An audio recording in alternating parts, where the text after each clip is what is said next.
was a busy week in federal politics, and to take a look at it all, I'm joined now by 3 MPs from the different parties. Kelly Leitch is the Parliamentary Secretary to the Ministers of Labour and Human Resources Development. Dan Harris is the NDP MP for Scarborough Southwest. And Ted Chu is the Liberal MP for Kingston and the Islands. All 3 of you welcome on a very snowy day. I don't know how many of you will get back to your ridings in this weather. But I want to start... Thanks for having us. Thanks a lot.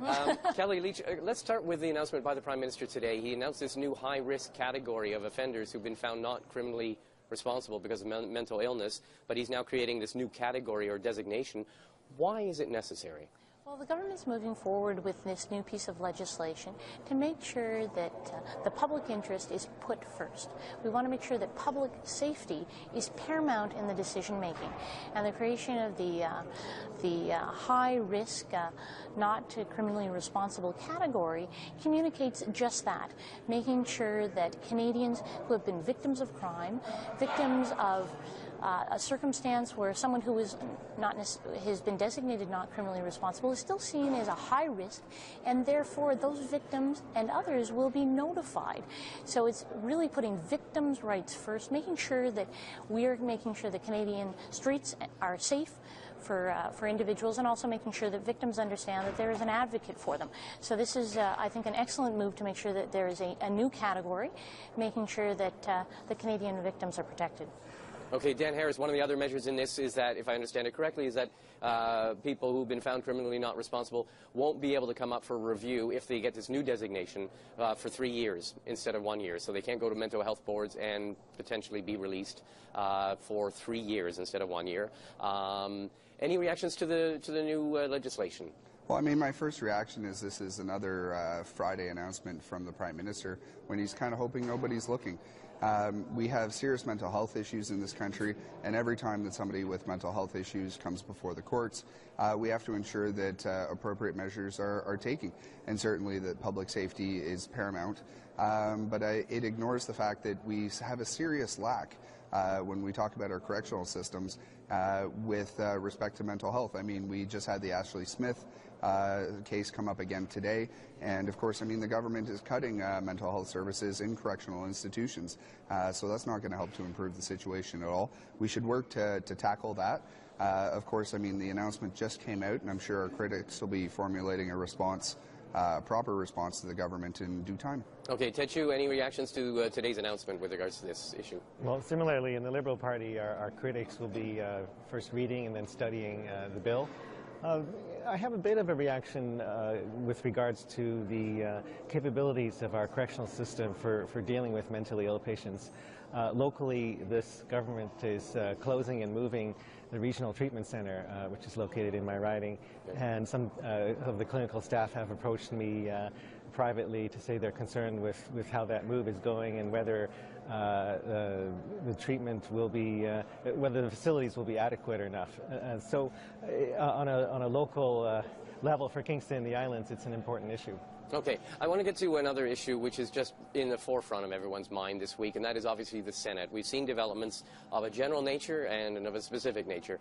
We've seen developments with regards to senators and their expense claims for their housing expenses, and we've also seen this case of Senator Brazo, who today was charged with counts of assault and sexual assault. It's not been a good week for the Senate, and I was wondering, Dr. Leitch, Kelly Leitch, what do you make of it? What do you think Canadians should make of the Senate with these controversies swirling around it? Well, look, the Prime Minister has been very clear. He has taken action, and because of the serious nature of what happened with Senator Brazo, and has removed him from the Conservative caucus. That sits in the hands of law enforcement now, and the Board of Internal Economy of the Senate is reviewing issues with respect to housing allowances. But let's be very clear, the government moved forward last Friday to make sure that we had an efficient way of dealing with Senate reform, something that we believe needs to take place and will be taking place as we move forward with these decisions to democratize and to create an elected Senate. These are things that the opposition have been against. They have voted again and again about not moving this institution forward to become an elected Senate and more democratized. And I think that that's what we really need to focus on. We need to upgrade these, or provide an opportunity for these institutions to become more democratic and to be elected. And this Prime Minister has moved forward swiftly on dealing with that. But you have 65 members of your caucus now who are senators in the Senate, and you talk amongst yourselves in caucus meetings. And I'm just wondering, with all of this stuff about expense accounts, for example, which has been swirling around since before Christmas, it's a lot of bad publicity. It's a lot of a bad public perception for the Senate. What are your conservative Senate colleagues telling you about this? Well, how are they feeling about it? As I said, the Senate has moved forward at putting forward recommendations, and they're evaluating through their Board of Internal Economy, and we'll see what the results are with respect to the Senate evaluating these issues. Okay, Dan Harris, what's your take on this week? Your party has been up attacking the Senate and certain expenses of certain senators. What's your take on this? Well, I mean, I was up today myself in question period as well. But Kelly talks about moving swiftly. I mean, this government's been in power for 7 years, and it's only last Friday that they finally referred back to the Supreme Court of Canada. Every time you vote against this, well, you know, you can ram through 1,000 pages in budget bills, but it takes you 7 years to put a 13-page bill before the Supreme Court of Canada. So we're looking forward to hearing what the Supreme Court has to say. We're certainly not going to stand and vote against measures that would improve the Senate, but we're committed to our position, our long-standing position, which is that the Senate should be abolished. Okay, Kelly Leach, I'll ask you to just let Dan talk. What about, though, yes, Kelly Leach refers to the Conservative government referring to the Supreme Court, the referral last Friday. One of the questions is about abolishing the Senate, the abolition of the Senate. Your party's in favor of it.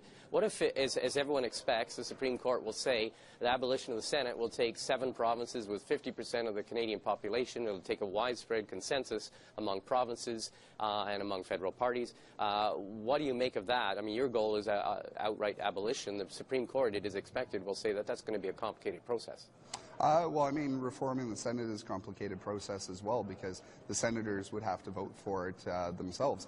But certainly, I mean, if the Supreme Court comes back and says it's going to take 7 provinces with more than 50% of the population, then we'll work towards that when we form government in 2015.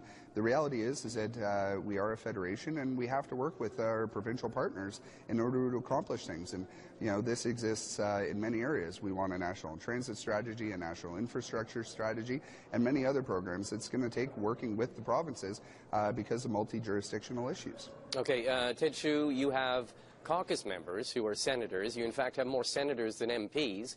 So a lot of those people you talk to are your Liberal senator colleagues. What do they make of this past few weeks, which has been a very bad past few weeks for the Senate? Well, I think the Senate is a very useful organization. I was appointed the natural resources critic for the party last week, and immediately I have a partner, who the natural resources critic for the Liberal Party in the Senate, Senator Grant Mitchell from Edmonton, who can work with me and give me a perspective from Alberta. And I think that's really very, very useful. You have a lot of senators with a lot of experience. I think the problem is with how senators are chosen. You know, Liberals would like to reform the Senate, but we want to do it and respect the Constitution of this country. And we've been calling a long time for this government to refer what they're trying to do, that is unilaterally change the Senate, refer that to the Supreme Court. And we believe that the provinces have to be involved, because the provinces were involved when the Senate was created. And so I think the Conservatives have delayed for a long time what they did last week. And also this Bill C7, the Senate Reform Bill, they didn't put it on the order paper. They didn't put it in the agenda for a long, long time.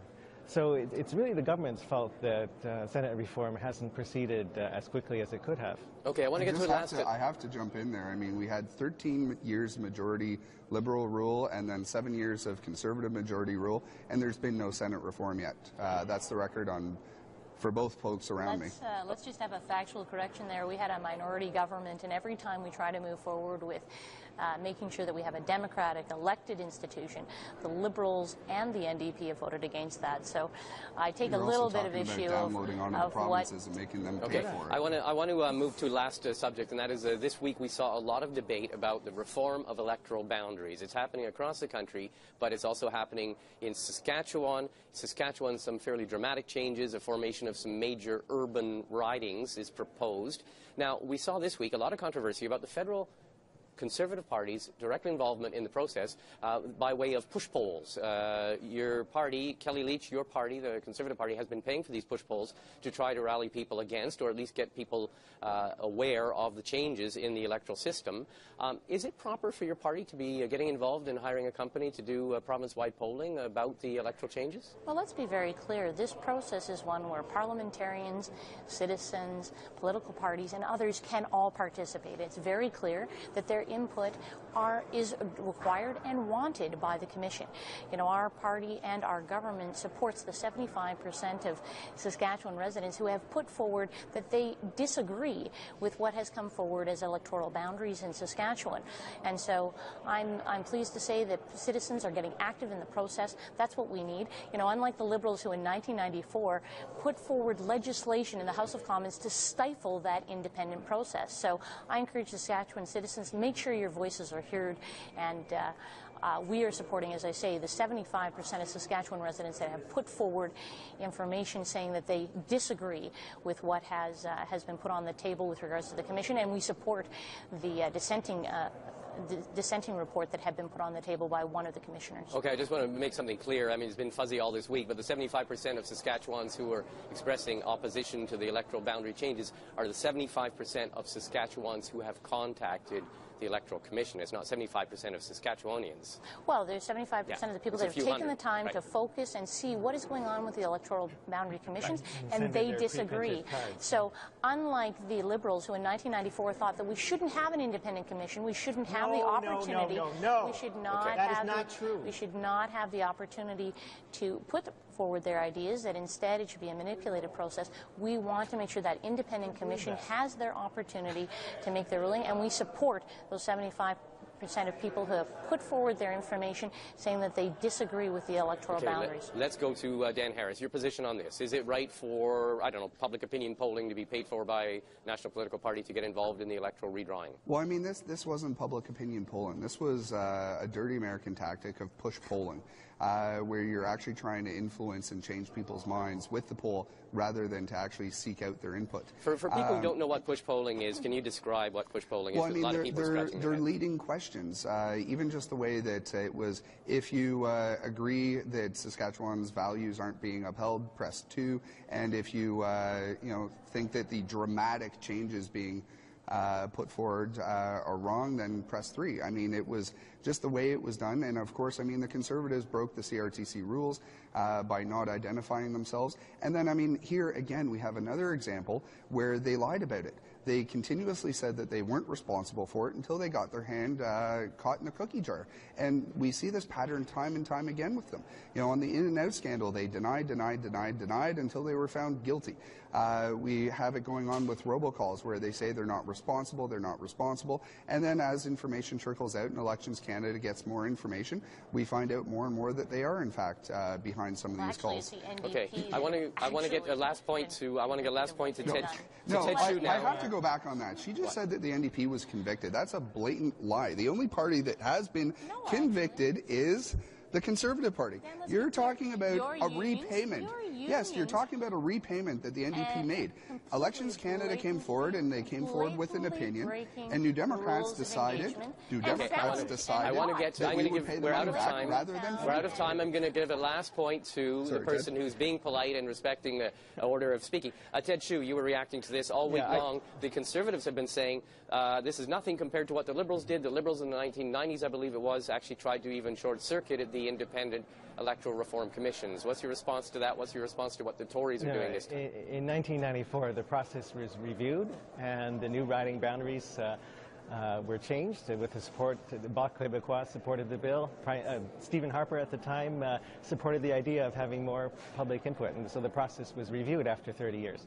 I think what happened here was, it's good to have public input into changing our electoral boundaries. It's not so good to have anonymous phone call input. Okay, on that note, we're going to have to leave it. I know something tells me we may be revisiting this subject. Thank you very much, all three of you, and have a good luck getting back to your ridings this weekend.